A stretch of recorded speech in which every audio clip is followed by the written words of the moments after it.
채널아 캐치. 이번 연재의 프롤로그에서 1192년 당시 비슷한 행보를 보였던 조선과 일본이 그 이후 어떻게 달라졌는가를 언급했다면, 이제 임진왜란 직전 양국을 간단히 살펴보겠습니다. 대중적으로는 치고받고 싸우는 이야기가 인기라는 건 알지만 오늘은 칠판이라도 펼쳐놓고 분필 던져가며 할 만한 이야기인데, 그래도 남들과 최대한 다른 이야기를 해보겠습니다.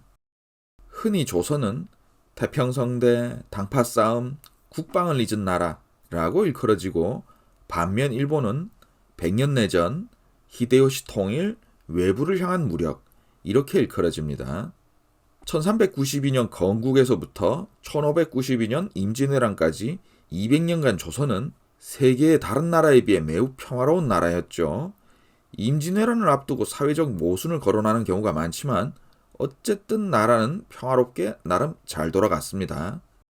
그 사회적 모순에 붕당, 당파라고 하는 집권층의 권력 다툼이 있고, 신분차별과 백성의 고통을 들 수가 있겠습니다. 그리고 그 중심엔 싫든 좋든 선조가 있습니다. 붕당의 흐름을 잠시 보면 세조의 즉위에 공을 세워 기득권을 독점한 훈국파, 지방, 주로 영남에서 학문으로 무장하여 그 훈구파의 세도와 부정을 지적하는 살인파, 훈구 세력에 대한 살림의 도전은 살림을 발탁한 성종 때 시작해서 살림이 정권을 잡는 선조 때까지 숱한 피바람 속에서 진행됐죠. 훈구파의 도움으로 왕위에 오른 중종은 살림의 리더 조광조를 통해 정치를 일신하고 훈구파의 영향에서 벗어나려고 했지만 결국 권력 싸움은 조광조와 살림을 죽게 하지요. 이것이 기묘사화. 게다가 인종의 생모인 장경왕후의 오라비 윤임과 명종의 생모인 문정왕후의 아우 윤원영 사이에 살림을 등용한 윤임이 대윤으로, 윤임 세력에 대한 반격을 한 윤원영이 소윤으로 권력 다툼을 하니 또다시 살림이 피를 흘려야 했습니다. 이것이 을사사화. 그 후 젊은 선조가 살림을 대거 등용하여 드디어 살림이 정권을 잡게 되었습니다. 하지만 기존 권력 세력에 대한 비판을 놓고 분열하니 이것이 강경파인 동인과 온건파인 서인이죠. 선조는 노당, 소당, 동인, 서인, 북인, 남인 복잡한 정치 세력 속에서 골치 아팠던 군주이기도 하지만, 다르게 보면 그 대립에서 이쪽 손을 들어줬다가 저쪽 손을 들어줬다가 당파를 잘 이용한 군주이기도 합니다. 그런 임금과 신하의 정치가 이루어지는 조선은 신분제 사회로 상급 신분을 차지하는 양반, 생산계층을 형성하는 상민, 그 사이에 행정 실무 등을 담당한 중인, 그리고 제일 바닥에 위치하는 천민, 교과서에서도 익숙한 피라미드죠. 특히 조선은 외부에서 노예를 공급하는 시스템이 아니라 내부에서 노예를 공급하는 시스템이라 더 끔찍합니다. 양반은 세금도 내지 않고 군역도 지지 않는다. 적자와 서자를 차별해서 똑같은 아버지 밑의 자식인데 누구는 관직에 나갈 수 없고 아버지를 아버지라 부를 수 없다. 그 신분제의 모순 속에서 백성들은 군역과 세금과 공물에 시달리며 각종 사회비리에 노출되어 있었다는 게 우리 머릿속 조선시대입니다. 그런데 붕당, 당파를 다시 보면 정치라는 것은 상호 견제하는 세력이 없을 때야말로 자정 능력을 상실해버립니다. 성종이 처음 살림을 등용한 것도 바른 소리를 하고 견제를 하는 관직들 중심이었죠. 지금도 각국은 정당 정치가 기본이고 그것을 통해 의견이 나뉘고 서로 견제합니다. 붕당 정치는 아직 덜 세련된 비공인 정당 정치의 측면도 있습니다. 붕당이 사라지자 세도 정치가 왔다는 말도 곱씹어 봐야 합니다. 다르게 말하면 21세기의 미국도 붕당 정치를 하고 있는 거예요. 중국은 공산당 하나만 가지고 정치하겠다는 거고요.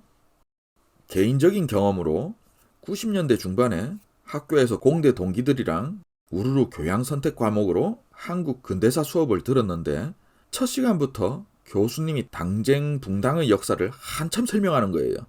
이렇게 갈라지고 저렇게 복수하고 거의 성경의 누가 누구를 낳고 누가 누구를 낳고를 듣는 것 같았어요. 역사가 취미인 저도 지치는데 다른 동기들은 오죽하겠습니까?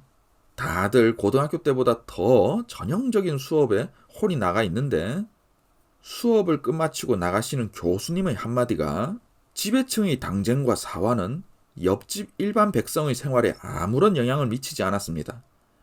그 반전에 수업 듣던 학생들 모두 박수를 쳤습니다. 교수님의 말씀을 따지고 들면 끝이 없는 이야기지만 시사하는 바가 크죠. 물론 히데요시가 대륙을 정복하겠다고 야망을 불태우는 동안 조선은 전쟁도 하기 전에 당파 싸움의 연장에서 정여립의 난으로 1000여 명을 죽이면서 힘을 뺐다는 비판이 있습니다. 이게 기축옥사죠. 그리고 정여립이 진짜 역모를 꾀했는지 진짜 1000명이 죽고 호남 선비의 씨가 말랐는지 어땠는지 모르겠지만 동인이 대타격을 받았다는 건 확실합니다. 앞서 한국 근대사 교수님의 말씀이 무엇을 시사하는지 일본을 보면 됩니다. 그 무렵 일본은 권력 싸움을 실제 군대를 동원해서 했습니다. 무로마치 막부를 세울 때나 무로마치 막부가 망해가던 전국시대뿐만 아니라 무로마치 시대 내내 유력 영주들의 반란이 끊이지 않았습니다.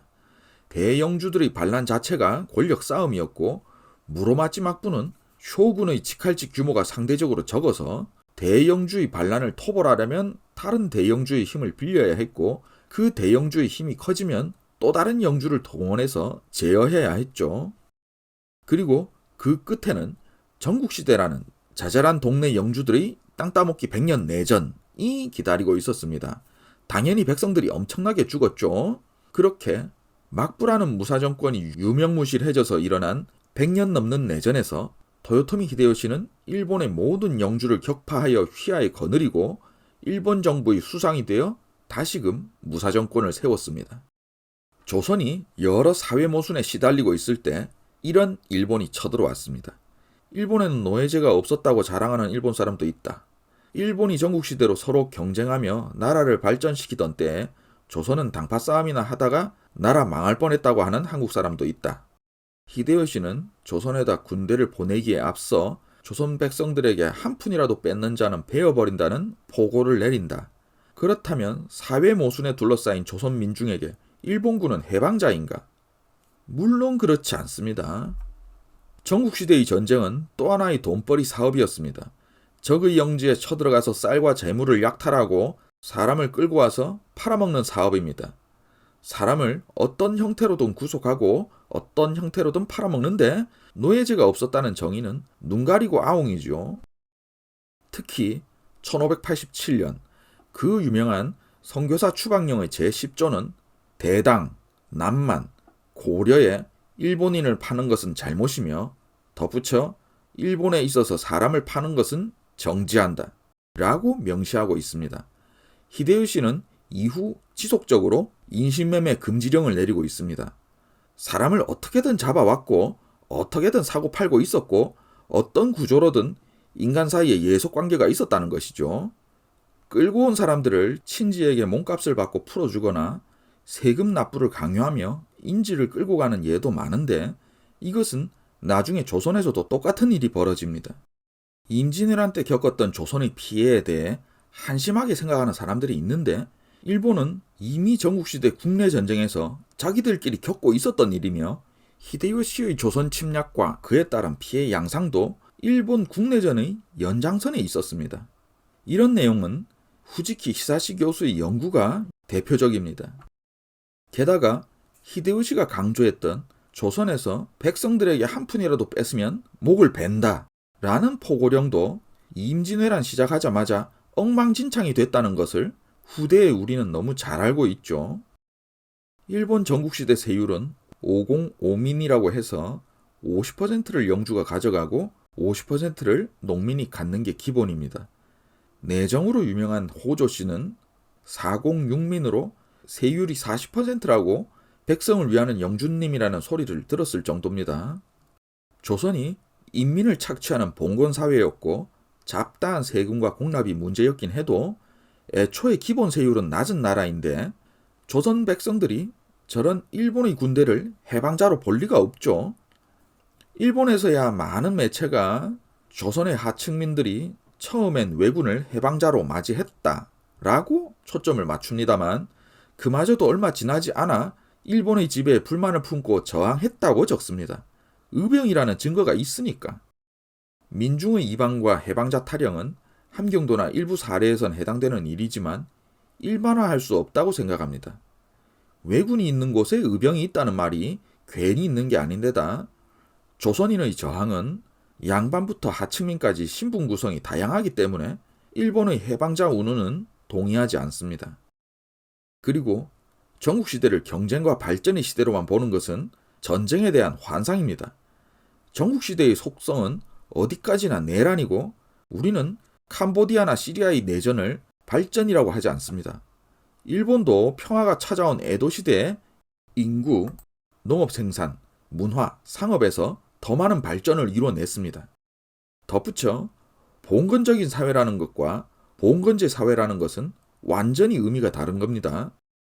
봉건적이라는 것은 봉건시대가 갖는 여러 특성을 빗대서 하는 말이니까 조선은 봉건적인 사회라는 표현이 가능하지만 봉건제는 최고 권력자를 중심으로 땅을 떼어주고 떼어주는 분봉지배의 피라미드 구조를 말하는 것이기 때문에 봉건제 조선이란 말은 불가능합니다.